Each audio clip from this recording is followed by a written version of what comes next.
1898, Baviera. Archivo prohibido.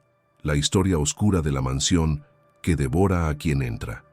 Pocas veces en la historia de Europa se ha hablado de la mansión Schattenberg, y no porque su existencia sea un mito, sino porque su verdad fue escondida, censurada, mutilada de los registros oficiales con una precisión quirúrgica. Estamos en 1898, en el corazón de la Baviera imperial, donde los bosques eran tan densos como los secretos que guardaban. Y fue allí, entre neblinas eternas y caminos que parecían respirar, que ocurrió lo impensable. Los aldeanos de las regiones cercanas solían advertir a los viajeros: si ves una casa con ventanales altos y velas encendidas en la madrugada, aléjate. No estás viendo una invitación, estás viendo una trampa. Pero había quienes no creían en leyendas: científicos, militares, investigadores, y también personas comunes con hambre de refugio o de misterio. Ninguno de ellos volvió. Los archivos encontrados décadas después, marcados con el sello de clasificación prohibida, revelan una verdad que hiela la sangre. La mansión no solo tiene historia, tiene hambre, y no de carne, no de sangre, sino de esencia, de recuerdos, de identidad, de alma. Los testigos que escaparon, pocos, alterados y reconocibles, no pudieron hablar en frases completas. Murmuraban símbolos, describían habitaciones que no seguían geometría lógica. Hablaban de voces detrás de las paredes, de relojes que marcaban horas inexistentes y espejos que mostraban versiones distorsionadas del pasado. Algunos aseguraban haber visto a sus propios dobles caminando por los pasillos. Otros juraban que la casa les habló, les ofreció una segunda oportunidad, a cambio de algo que no entendieron hasta que fue demasiado tarde. ¿Qué clase de construcción puede alterar la memoria de quien la pisa? ¿Qué entidad podría habitar entre sus muros, burlando el tiempo, atrayendo generaciones con una sed insaciable? Hoy, por primera vez, te contaré lo que nadie más se atrevió a narrar. Abriremos juntos el archivo prohibido, pero te advierto, una vez que escuches esta historia, ya no verás tu reflejo con los mismos ojos, porque hay puertas que no deben abrirse y relatos que no se cuentan sin un precio. ¿Estás dispuesto a seguir escuchando? La mansión se alzaba como una silueta sombría entre la niebla perpetua que cubría las colinas de Schattenberg. No figuraba en ningún mapa, no tenía dirección. Sin embargo, todos en los pueblos cercanos sabían exactamente dónde estaba. No porque alguien la visitara, sino porque todos conocían a alguien que lo había hecho y que nunca regresó. Una de las historias más perturbadoras comenzó con un joven cartógrafo llamado Alaric Stein, enviado por la Universidad de Múnich a verificar una anomalía geográfica reportada por comerciantes bávaros. Un terreno donde las brújulas giraban sin sentido y los relojes se detenían sin motivo. Stein era escéptico. Hijo de profesores, criado entre libros de ciencia y razón, no creía en supersticiones ni en casas encantadas. Llegó con una libreta, un compás, una linterna y la convicción de que todo tenía una explicación. Lo que encontró fue todo lo contrario. La puerta de entrada no tenía picaporte, no tenía cerradura. Estaba simplemente entreabierta, y aunque la empujó con cautela, sintió que algo del otro lado ya lo esperaba. El chirrido que emitió al abrirse no fue metálico. Fue casi un suspiro, como si la casa exhalara en respuesta a su presencia. Alaric escribió en su libreta las primeras impresiones. Las paredes parecen respirar. La madera no cruje por el peso, sino como si reaccionara a mis pasos. No hay polvo, pero todo se siente antiguo. Minutos después, sus anotaciones se volvieron confusas. Palabras repetidas, frases incompletas. Una línea decía: no hay ventanas, pero veo la luz. Y luego, la puerta. No está donde la dejé.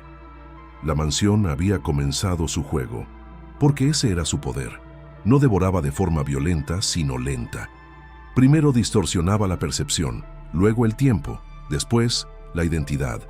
Alaric empezó a ver retratos en las paredes que tenían su rostro, pero en contextos que no recordaba haber vivido. Una cena con extraños, una boda con una mujer de ojos completamente negros, Una sala llena de relojes donde él parecía tener 60 años. Lo más inquietante fue cuando encontró una habitación idéntica a la que había abandonado minutos antes. Todo estaba en el mismo lugar, excepto su libreta. Sobre la mesa había otra, más antigua, con su nombre grabado a mano. La abrió, y allí estaban todas sus notas, solo que escritas con otra caligrafía, y con fechas de hacía más de 40 años.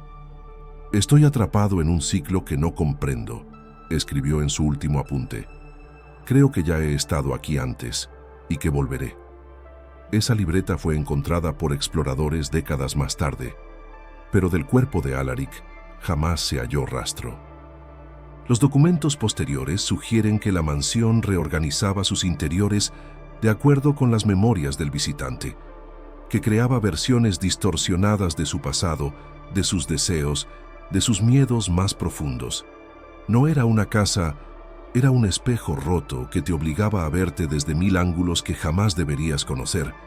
Y lo peor, decían los informes confidenciales, es que la puerta nunca estaba cerrada, porque la mansión quería más. No bastaba con atrapar, quería ser encontrada, quería devorar, quería absorber nuevas historias para alimentar sus muros, como si cada visitante se convirtiera en otro ladrillo en su estructura maldita. Así comenzó el archivo, con un nombre, una libreta y una puerta que no debió abrirse jamás. El segundo testimonio registrado en los archivos ocultos pertenece a Anneliese Kramer, una joven bibliotecaria de Nuremberg cuyo amor por los textos antiguos la llevó a investigar una mención marginal en un manuscrito medieval. En una página desgastada por el tiempo, se leía con tinta pálida: «En Baviera hay una casa que no necesita morador, pues ella misma es presencia». Esta frase bastó para que Anneliese comenzara a buscar referencias cruzadas. Y así se topó con el caso de Alaric Stein. Lo inquietante fue que, mientras más investigaba, más se sentía observada. Decía que su apartamento olía a madera húmeda, aún sin tener muebles de roble, que al cerrar los ojos escuchaba un golpeteo, como tacones sobre un piso de mármol, y que cada vez que hojeaba sus apuntes encontraba entre sus páginas cabellos largos y grises que no eran suyos.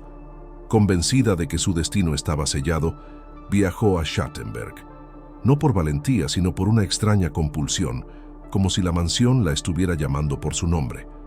Los aldeanos, al verla acercarse, cerraron sus ventanas. Nadie quiso ayudarla. Nadie la detuvo. La encontró con facilidad, porque la mansión se deja encontrar cuando quiere. Estaba exactamente como en los relatos: la puerta entreabierta, el aire denso, el umbral invisible entre realidad y locura. Al entrar, Anneliese sintió un frío que no venía del clima, sino del tiempo. La mansión no olía a abandono, sino a espera. Caminó por pasillos que parecían infinitos, donde los cuadros cambiaban de imagen si uno los miraba de reojo. En uno, vio su propia infancia. En otro, una versión suya que jamás existió. Anciana, ciega, sosteniendo una llave oxidada. Fue entonces cuando la vio por primera vez.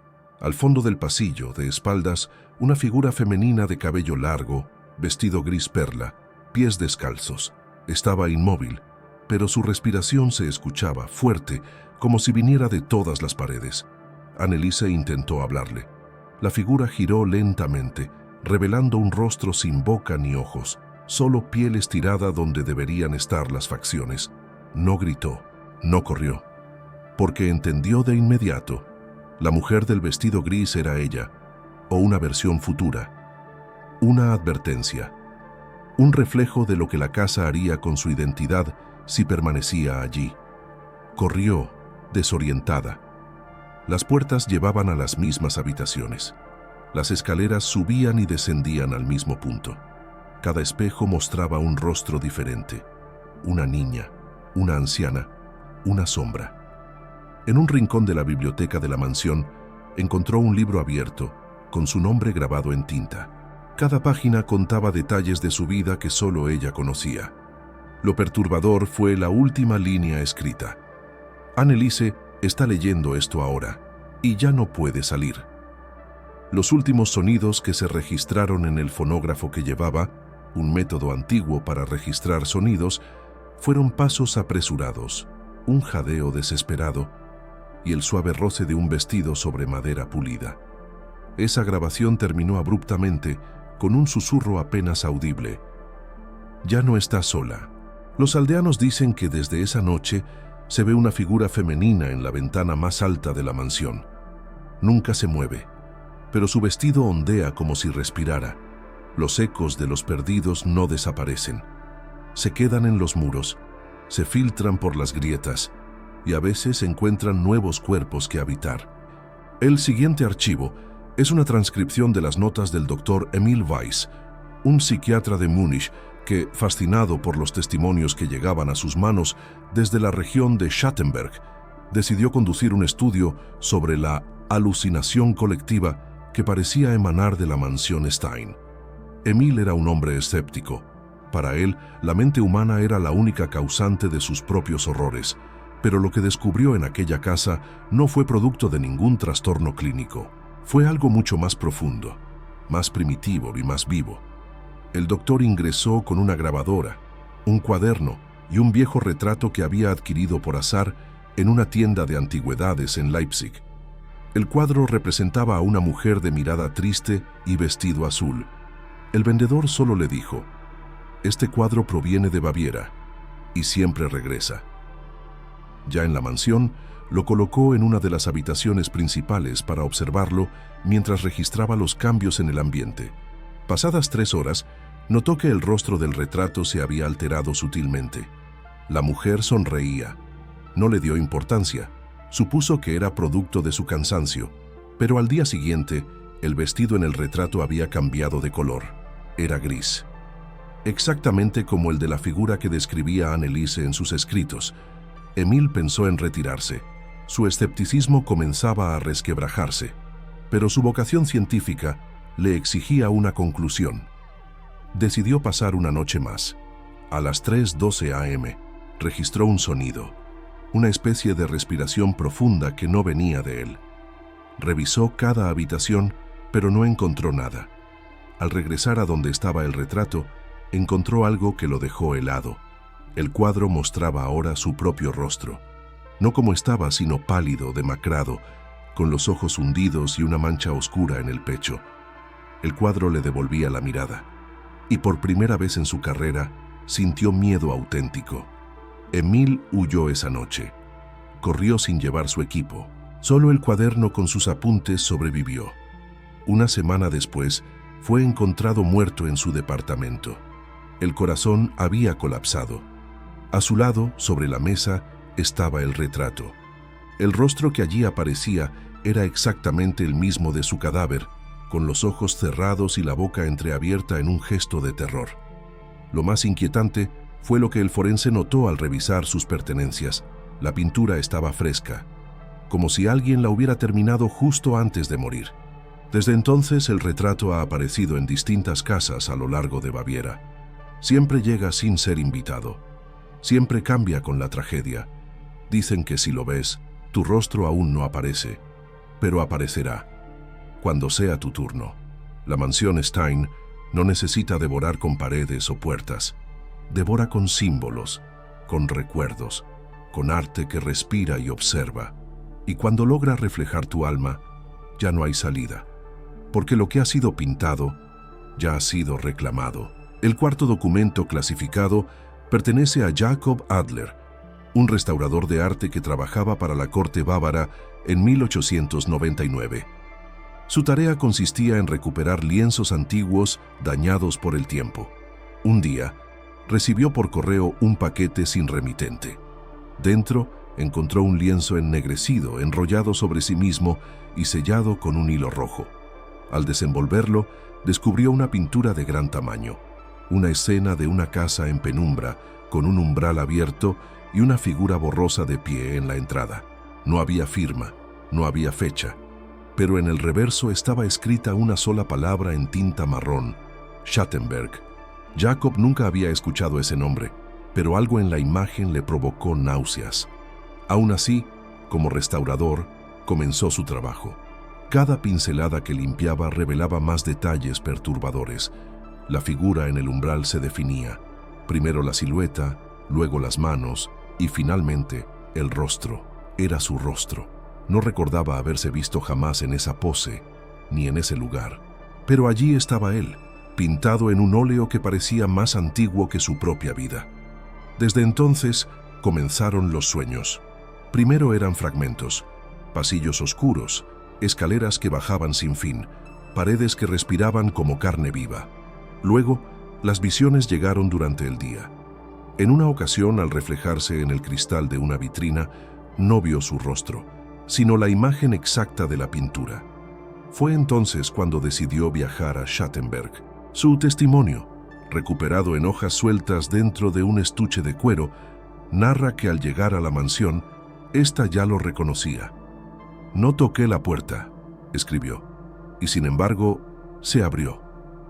Dentro, encontró la pintura que había restaurado, colgada en una pared, y en ella, la figura seguía siendo él, pero más envejecido, más vacío. Lo más inquietante fue la huella. Al salir, si es que alguna vez lo hizo, su sombra ya no coincidía con su cuerpo. Era más alta, caminaba con retraso, y a veces se detenía. Aquel cuadro fue hallado tiempo después en el desván de una catedral en ruinas. Nadie supo cómo llegó allí, pero los restauradores que lo miraron comenzaron a olvidar quiénes eran. Entre los documentos encontrados en el Archivo Prohibido de Baviera, destaca uno en particular, resguardado en un sobre de cuero con el sello de una universidad desaparecida, la Biblioteca de Sturmhügel. Este testimonio pertenece a Clara Weissmann, una estudiante de filología que desapareció en 1901 y cuyo cuaderno fue recuperado semanas después, completamente seco, pese a haber sido encontrado sumergido en un pozo abandonado. Clara había oído rumores sobre una biblioteca maldita ubicada bajo la mansión de Schattenberg. Decían que, en épocas remotas, había sido una cripta oculta que albergaba libros prohibidos, grimorios sellados y rituales olvidados por la historia oficial. Movida por su curiosidad académica y desafiando las advertencias del rectorado, emprendió su investigación. Su diario comienza con anotaciones normales, mapas, referencias cruzadas, nombres antiguos, pero pronto las líneas se tornan más frenéticas, como si algo la empujara a escribir sin pausa. A partir del cuarto día de investigación, comienza a hablar de voces entre las páginas y de libros que respiraban. El tercer estante del ala este no estaba ahí ayer. Hoy sí. Y al tocar un lomo dorado, mi dedo se agrietó como papel. Describe una escalera que descendía más allá del archivo principal, una espiral de piedra cubierta de raíces negras y manchas húmedas. Al llegar al fondo, encontró una sala circular con estantes interminables. Allí, los libros no tenían títulos. Algunos estaban encadenados, otros sangraban tinta oscura al tocarlos. Una de las últimas entradas de su diario dice: «Cada palabra que leo me quita algo. No recuerdo el rostro de mi madre. No sé si tengo hermanos. Me llamo Clara, ¿verdad? El libro frente a mí tiene mi nombre en la tapa, pero yo no lo escribí. Y sin embargo, todo lo que contiene es mi vida». Lo más espeluznante es que el diario termina con una hoja arrancada. En su lugar hay una marca quemada con la silueta de una llave. En la parte posterior de la cubierta, alguien o algo escribió: «La biblioteca elige a sus lectores y no los devuelve». Los registros policiales confirman que Clara jamás fue encontrada. Pero otras desapariciones fueron reportadas en las décadas siguientes por estudiantes de intercambio e historiadores atraídos por las leyendas de la mansión. Hasta hoy, el acceso a los subterráneos de Schattenberg está sellado con concreto reforzado. Aún así, algunos afirman que en noches de luna nueva puede escucharse el sonido de páginas pasando solas. En el sótano más profundo de los documentos confiscados durante la clausura de la mansión Schattenberg, apareció una fotografía sepia, corroída por el tiempo, pero todavía legible. Mostraba un altar de piedra grisáceo, rodeado por figuras encapuchadas. Ninguna fecha, ningún lugar marcado, solo una inscripción a mano en la parte trasera: Los ojos aún observan desde aquí abajo. La fotografía acompañaba una carta nunca enviada, firmada por el arqueólogo Otto Langweiler, uno de los primeros en intentar estudiar la mansión después de su abandono en 1872. La carta estaba dirigida a su esposa, pero nunca llegó a sus manos.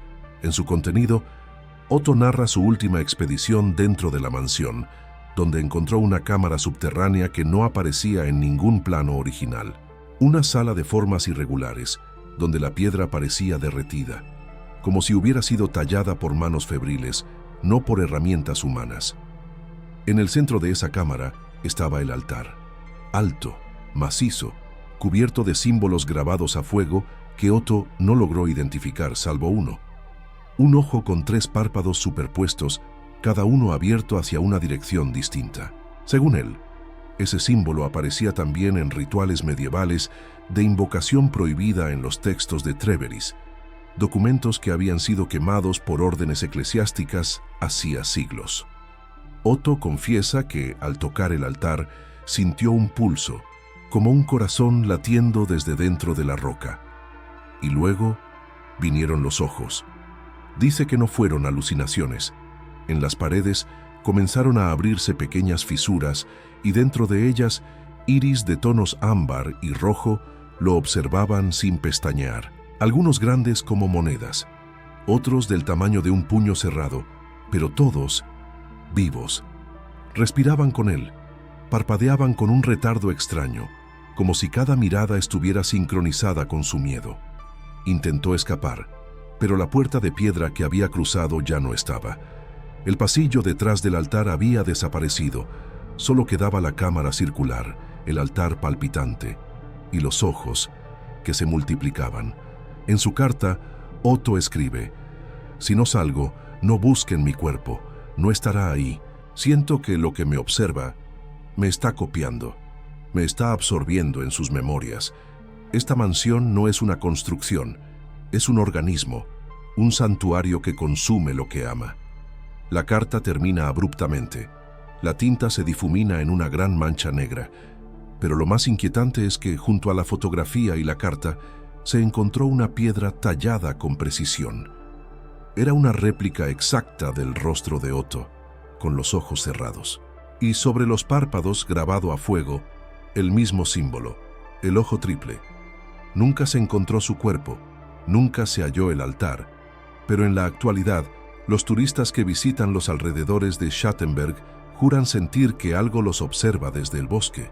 No hay pruebas, pero algunos regresan con marcas rojizas en los párpados. Nadie sabe por qué. Y cuando duermen, sueñan con una sala circular y con ojos que nunca se cierran. En la caja de madera encontrada en el archivo de la iglesia de St. Ludwig había un objeto peculiar.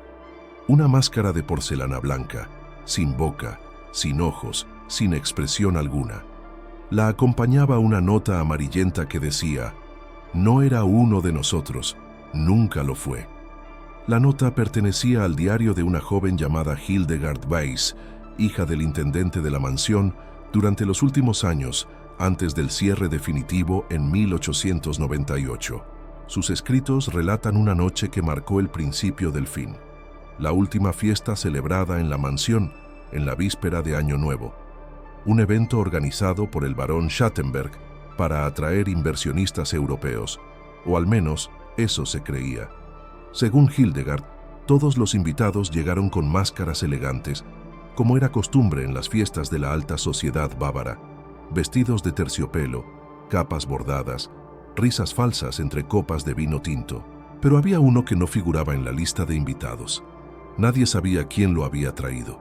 No habló, no comió, no se quitó la máscara. Era alto, muy delgado.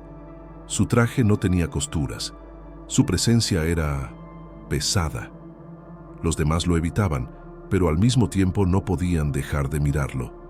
Cada vez que alguien intentaba preguntar por él, surgía una distracción, una copa que caía, una música que aumentaba repentinamente, una discusión absurda entre invitados.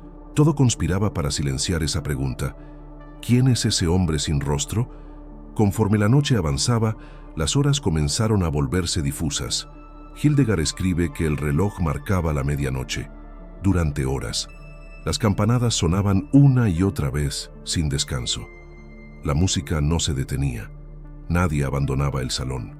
Algunos comenzaron a bailar sin parar, como si sus cuerpos ya no les pertenecieran.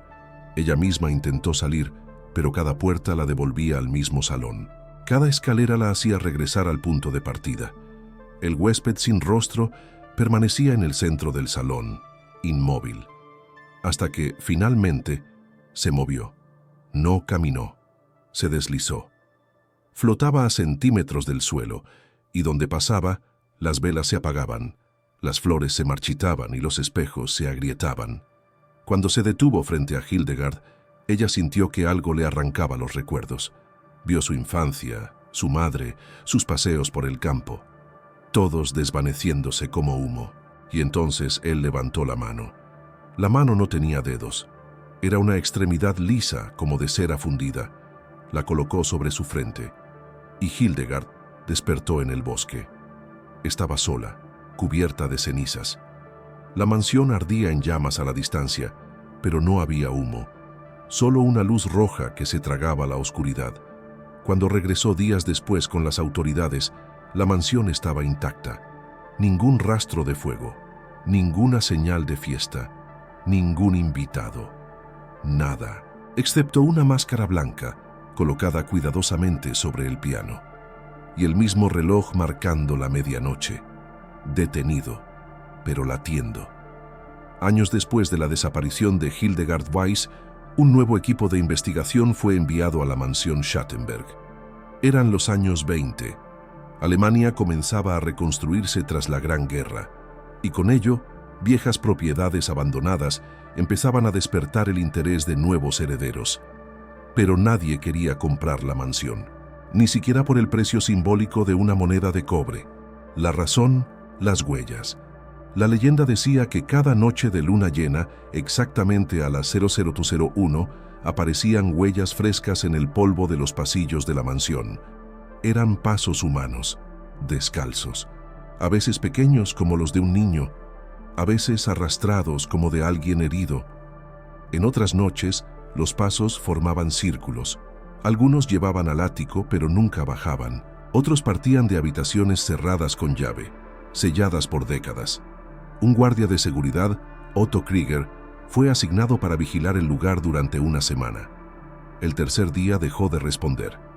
Cuando lo encontraron, estaba encerrado en el salón principal, murmurando en voz baja. Repetía lo mismo una y otra vez.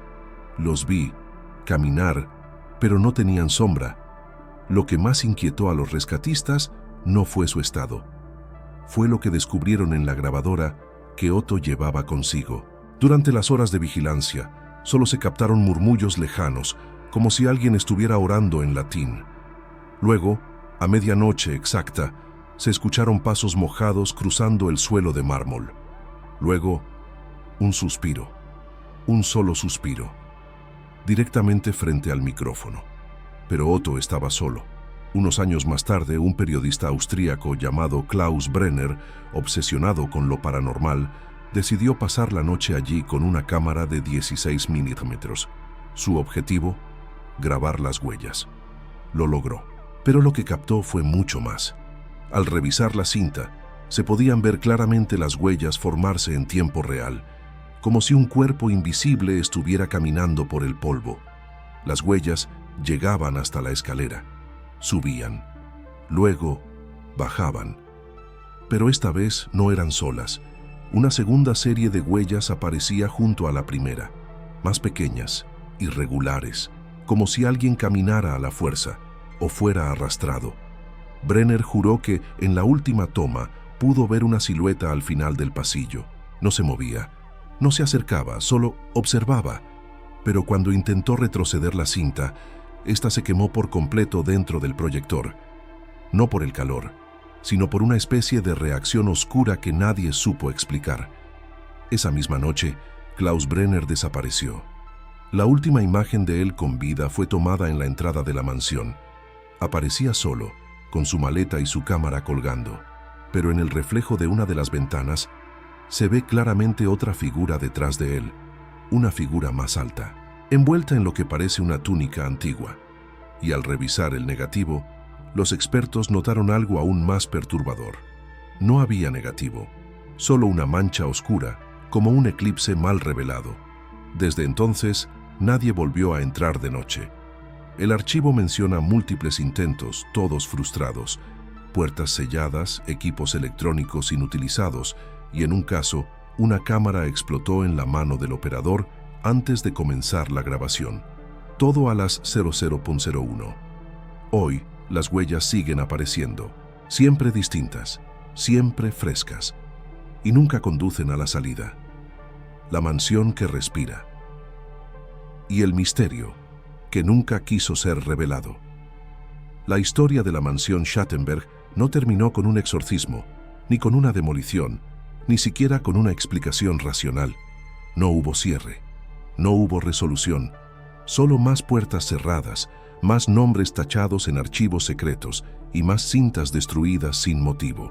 Década tras década, investigadores, curiosos y amantes del misterio intentaron desentrañar qué mal habitaba sus paredes. Algunos hablaban de antiguos rituales bárbaros ligados a una secta desaparecida. Otros aseguraban que la mansión fue construida sobre un antiguo templo pagano, dedicado a un dios que exigía sacrificios en cada luna de sangre. Pero había algo que todos concordaban sin importar su trasfondo. La casa respiraba. Sí, respiraba. En algunas grabaciones recuperadas, los micrófonos captaron un sonido apenas audible, como el vaivén de una respiración profunda, húmeda, como si las paredes se expandieran y contrajeran lentamente, como si el edificio en sí fuera una entidad viva, hambrienta, paciente, observadora. Los últimos documentos registrados por el Archivo 34M del Ministerio de Protección Cultural de Alemania fueron clasificados como nivel negro. En ellos se menciona una frase escrita a mano por un restaurador que intentó analizar la estructura. No devora cuerpos, devora memorias. Hace que el mundo olvide a quienes entran. Ese restaurador, llamado Emil Dörflinger, desapareció 2 días después. Y junto con él desapareció su familia y todos los registros oficiales de su existencia. Solo quedó su nombre, garabateado en una nota. Su firma, registrada por última vez, fue en la entrada del archivo prohibido. Y ahora tú estás aquí, leyendo esto, escuchando esto, sintiéndolo. Tal vez sin darte cuenta, ya cruzaste la entrada de la mansión, porque hay lugares que no necesitan tu cuerpo para atraparte. Les basta tu atención, tu miedo, tu curiosidad. Y si llegaste hasta aquí, ya lo sabes. La historia no terminó, solo comenzó a despertar. ¿Te atreverías a entrar a otro archivo prohibido? Entonces, suscríbete al canal Los Secretos Ocultos del Pasado, donde revelamos los misterios que el mundo quiere enterrar. Activa la campana para no perder ni una historia olvidada. Y cuéntanos en los comentarios, ¿entrarías a la mansión Schattenberg si te ofrecieran todo el oro del mundo? Comparte este video con alguien que no cree en maldiciones y déjalo decidir si es solo una historia, porque aquí cada relato viene de un archivo real.